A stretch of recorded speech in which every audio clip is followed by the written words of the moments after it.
राधेश्याम बंधु आपने सुना होगा कि वृंदावन के सप्तनिधि ठाकुर हैं, यानी कि वृंदावन के 7 ठाकुर हैं। परंतु कौन कौन से हैं वह 7 ठाकुर और क्या क्या नाम है उनके, और उन्हें किन वैष्णव भक्तों ने प्रकट किया था या किन गोस्वामियों ने प्रकट किया था। तो श्री वृंदावन के सबसे ज़्यादा चहीते और अन्य जितने भी स्थानीय लोग हैं और जितने भी जो भक्तगण हैं, वो सबसे ज़्यादा श्री बांके बिहारी जी के मंदिर में आते हैं। बांके बिहारी जी के मंदिर में सबसे अधिक भीड़ रहती है। श्री बांके बिहारी जी को श्री हरिदास जी ने प्रकट किया था, जो कि निधिवन क्षेत्र में उन्होंने प्रकट किया था। हरिदास जी का भजन सुनने के लिए भगवान श्री कृष्ण साक्षात आते थे। एक दिन हरिदास जी ने भगवान से विनय की कि प्रभु, मेरे जो और भी भक्तजन हैं आपके और मेरे जो शिष्य हैं वह आपको देखना चाहते हैं। तब भगवान श्री राधा और कृष्ण एक ही कार होकर या एक ही होकर एक मूर्ति के रूप में प्रकट हुए, एक विग्रह के रूप में प्रकट हुए, जिन्हें हम श्री बांके बिहारी जी के नाम से जानते हैं। दूसरे ठाकुर श्री राधा वल्लभ लाल हैं। श्री राधा वल्लभ लाल को भक्त नामदेव श्री शंकर भगवान से लेकर आए थे। ये शंकर भगवान के ठाकुर हैं। इनकी सेवा शंकर भगवान किया करते थे। इस युगल सेवा को शंकर भगवान अपने मन से किया करते थे, अपने हृदय से किया करते थे।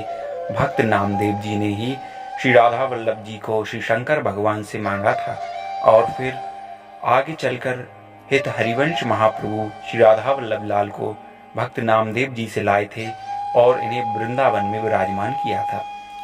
तीसरे ठाकुर श्री राधा रमण लाल हैं। श्री राधा रमण लाल गोपाल भट्ट गोस्वामी जी के ठाकुर हैं। गोपाल भट्ट जी ने श्री राधा रमण लाल को प्रकट किया था। एक बार श्री गोपाल भट्ट जी के मन में ये वेदना हुई कि यदि मेरे ठाकुर भी साकार रूप में होते तो मैं भी उनकी सेवा करता, उन्हें वस्त्र पहनाता, उन्हें सुंदर इत्र लगाता, उन्हें पत्रावली का श्रृंगार करता। तो वह ऐसी वेदना लेकर रात भर रोते रहे और जब उनकी थोड़ी देर के लिए आंख लगी तो उनके पास जो शालिग्राम थे उन्हीं में से सुंदर श्री राधा रमण लाल प्रकट हो गए। इस प्रकार गोपाल भट्ट जी ने श्री राधा रमण लाल को प्रकट किया था। चौथे ठाकुर हैं श्री जुगल किशोर। जुगल किशोर जी को भक्त श्री हरिनाम व्यास जी ने प्रकट किया था।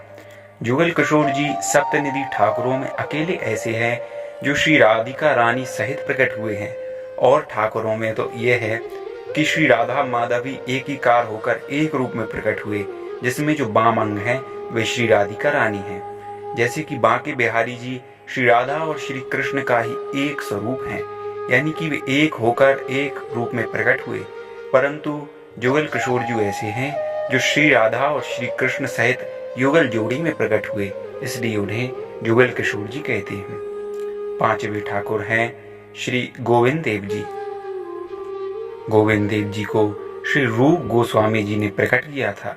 ये श्री रूप गोस्वामी जी के ठाकुर हैं।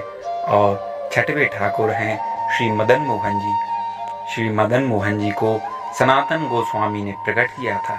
ये श्री सनातन गोस्वामी जी के ठाकुर हैं। सप्तनिधि ठाकुरों में 7वें ठाकुर श्री गोपीनाथ जी हैं। श्री गोपीनाथ जी को मधु पंडित ने प्रकट किया था। ये श्री मधु पंडित जी के ठाकुर हैं। इस प्रकार वृंदावन के सप्तनिधि ठाकुर हैं, परंतु केवल 3 ही ठाकुर श्री वृंदावन धाम में विराज रहे हैं।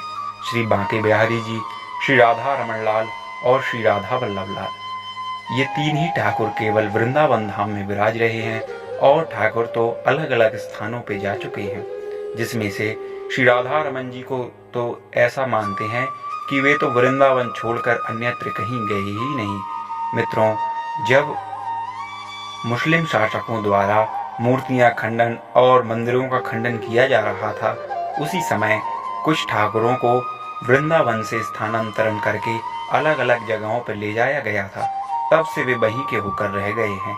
परंतु श्री राधा रमण लाल ऐसे हैं जो कभी कहीं गए ही नहीं वृंदावन को छोड़कर।